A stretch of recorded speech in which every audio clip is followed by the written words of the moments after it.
G. G. Eh? Who the? What's that song?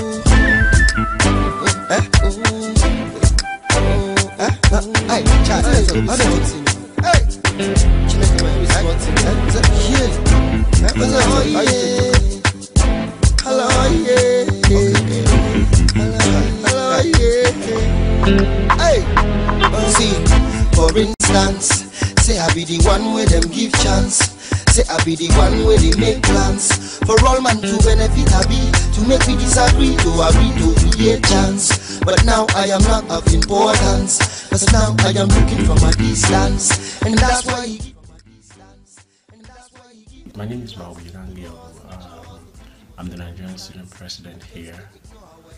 Well, as an association, what we do is we try as much as we can to reach out to Nigerian students and try to help them, areas of their student life, Usually, as Nigerians, this is not the system. The system here, system of education here in the UK is totally different from what we get back home. So, when Nigerians come, you find out that they have what we call social issues. They find it difficult to acclimatize with the system. They also have academic issues because they've got a lot of difference, in the way we study here and also the way we study back home in Nigeria. So those of us who were privileged to must have had kind of both experience, like coming from Nigeria, studying in Nigeria before coming here to do some stuff. We try as much as we can to give students support to Nigerian students, especially. They find they have cultural issues, also cultural acclimatization and all that. So a whole lot of package. What we do for Nigerian students is try to mediate between Nigerian students, the students, their parents, their sponsors, and also with the university and all that. So that's what we do as an association.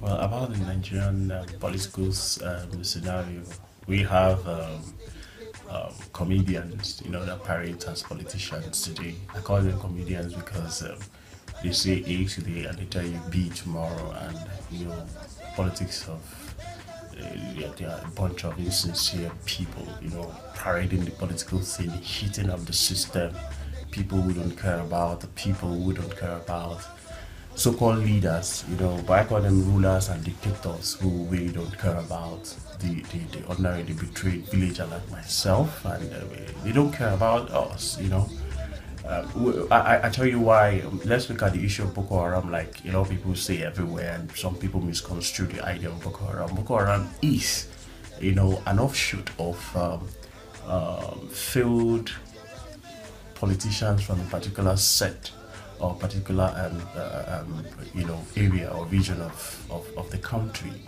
These people shamefully held on to power for like 45 years or more and could not develop their land.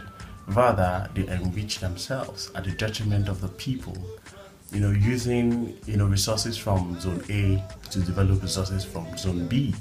I mean the people of other people, and they couldn't even develop, they only developed their families and all that, and stored money here and there and all that. And today they believe Nigeria is a patented copy. Nigeria is their template. They believe nobody else should, be at the seat of power. Nobody should take over the rulership or the leadership of Nigeria except them.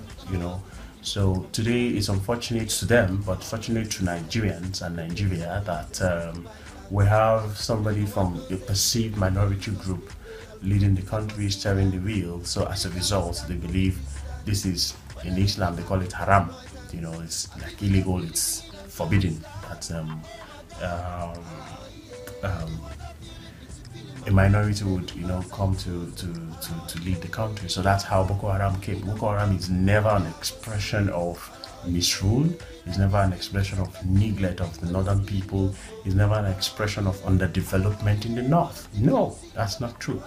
Unlike the Niger Delta militancy, you cannot juxtapose these two struggles together. Boko Haram is not even a struggle. Boko Haram is just for conceited fellows, for some unscrupulous elements who are using Boko Haram as their template to reach an end, their selfish end.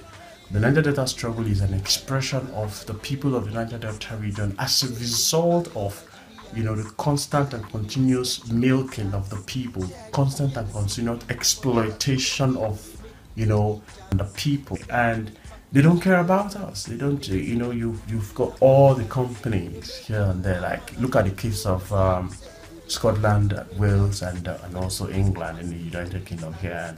And that is, but it's a lot better here because they care about the people of Scotland, where the oil comes from. So Niger Delta, is the mainstay of Nigeria's economy, and nothing is happening there. Today we now have a president, and from the region. That's crisis. What's this political crisis all about? The political conundrum, especially as it affects my state, Rivers State, it's not because we have, I call them political gladiators. They don't respect us, they don't care about us also. We now have factions, where we have the Abuja politicians and we have the Port Harcourt politicians. The Port Harcourt politicians is where the governor, and for the governor and his people. The Abuja politicians are those who here, work with the presidency and the presidency. That's what they said. But we see them, like I would always say to people, and I would tell young people like myself, these are people, they are all friends. I call them conjoined twins. They are Siamese twins. They work together, they knew what they're doing. It is never in our interest. Today we hear of Soku oil. Where were they? People have been ruling, people have been taking proceeds from Soku, a part of Rivers State, Soku, where it's oil rich. And the people of Soku are dying. Nobody cares about them. But today we hear that, this fight is because Soku people, there's oil, the oil wells in Soku were taken. No, it is not because they are fighting in our interest. It is about sharing amongst themselves. So it is high time we, the young generation, young people, rise up and say no to these people. If it means, sticking our lives for it, because we can't sit back and begin to watch these people take us, for granted and all that. None of them, they don't care about us. The Abuja people and the Port Harcourt people, they are the same. So that's a political situation. We also hear about funny, that's why I call them comedians. A lot of people come up, they say, initially they said those who carry broom they are foolish people and all that, but today the broom revolution is where they believe they will get their Rosetta Stone from. It's funny. So you see a lot of young people speaking from both sides of their mouth that cannot see beyond their nose. Young people go ahead. Today they are for good luck, tomorrow they are for Amici. I'm not ready to be involved in this old stuff.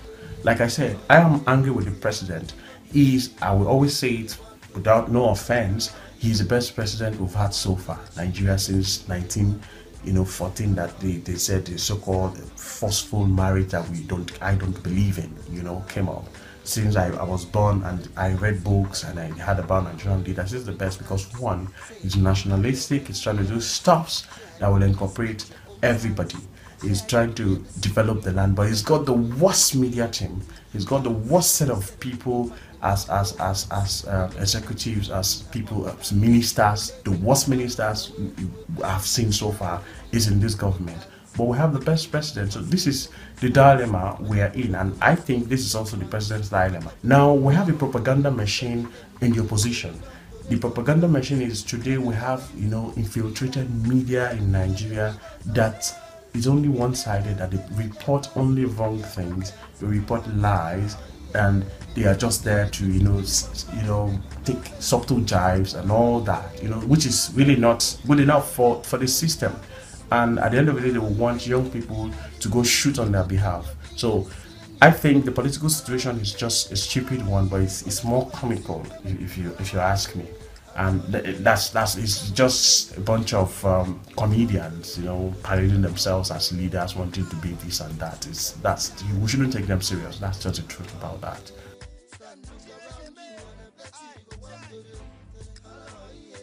I laugh.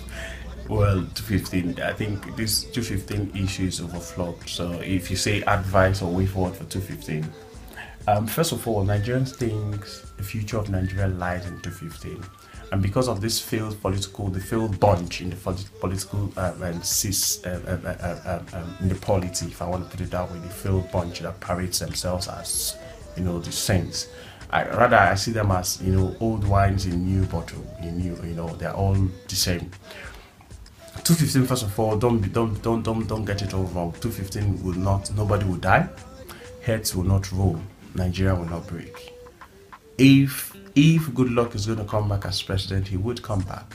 Those of us who are ready to vote for him would vote for him. The reason I would always talk about Good Luck is, one, it's a shame. I will never say anywhere that Good Luck is the best Nigeria can offer. Amongst the contenders, Good Luck is the best, because most of them you hear are those that have been tried, tested, and they failed woefully. This is a man that have been given the opportunity. He's trying, he's been tested, and he's still trying. I can't say he has failed, he hasn't, but he's not the best. So far, I have not seen anybody amongst the contenders, amongst the governors that have given him issues that wants to be president, none can say they've done or performed even equal to what he has done, even as vice president and as acting president or president. So those of us who want to support him, we're not supporting him because he's the best, but he's just the best amongst the other contenders, even including the generals. But that's, by the way, 215, like I said, heads will not rule. What will rather happen in 215 is simple. What we expect to do is, those of us who want to vote, those of us who want to talk to our friends, those of us who think we can also vote, maybe, or whatever, it's about persons, it's about the individuals. I don't believe in party. If tomorrow, Good Luck, for example, if the people we see, the comedians we see amongst, in the political scene are still there, and he's not given the flag, he's not the flag bearer in his party, and he goes to any party or whatever, we will still vote for him. Not because he is the best, but because he's the best amongst them. So we're looking at persons, not party. So it's not going to be a question of APC, PDP, PDM, whatever, HIV, whatever you want to call it. Don't mind me, anyways. Now, simple advice I have for myself, my friends, younger people, everybody. It's simple. Let us, no politician, I will repeat, no politician in Nigeria at the moment is worth dying for. So do not carry arms on behalf of any unscrupulous politician. I'm sorry, I will use that word, anybody. No politician is worth dying for. They are just full of deceit. Vote your conscience, campaign for who you want, rather than being, today you're for Amechi, tomorrow you're for Good Luck, day after tomorrow you're here and all that. I don't believe in all of that. I am just being critical here. The both of them, they've got all their flaws, but nobody should come out and begin to parade as one saint. So be mindful, especially young people, because most of these people, they will fly their kids abroad. They are not even in Nigeria. And when they fly their kids abroad, you ask me, yes, am I in Nigeria? Yeah, I'm opportune to be here, but I want to come back home. This is not where I should be. But they will use people like me, people like you, to go shoot on their behalf while their kids are, in their comfort zones and all that. That shouldn't happen. So no politician is worth dying for. These guys are still friends. Let's look at, I'll just be very exemplary. The Tinubu and Olagunsoye Ndola weren't friends. Look at how Justice Salami, they roped Justice Salami into their wahala and all of that. And what happened at the end of the year today, Olagunsoye Ndola and Tinubu are best of friends. Today, Obasanjo and Buhari are best of friends. Today, Babangida and Buhari, Obasanjo are best of friends. This is politics. It's about their selfish interests. But these are people that never saw eyeball to eyeball. These are people that we heard that wanted to kill themselves because of politics. So it's about what they want. It's about selfish interests. It's not about the interests of the people. So please, this is just my simple advice. I may not make sense to you, but this is what I think I have to say to young people. My friends, even DSAS, BFAS, if you call yourself frenemies or enemies, for me, if you're a friend and you are an enemy, I call you frenemies. As one of my good friends will always say that. So anyways, that's all I have to say. Be careful what you say to politicians, who you support and why you support the person, but don't kill because you want to impress one political idiot anywhere. They know what to kill for. So now I am looking from a distance, and that's why you give them the chance to do us and turn us the victim of circumstance.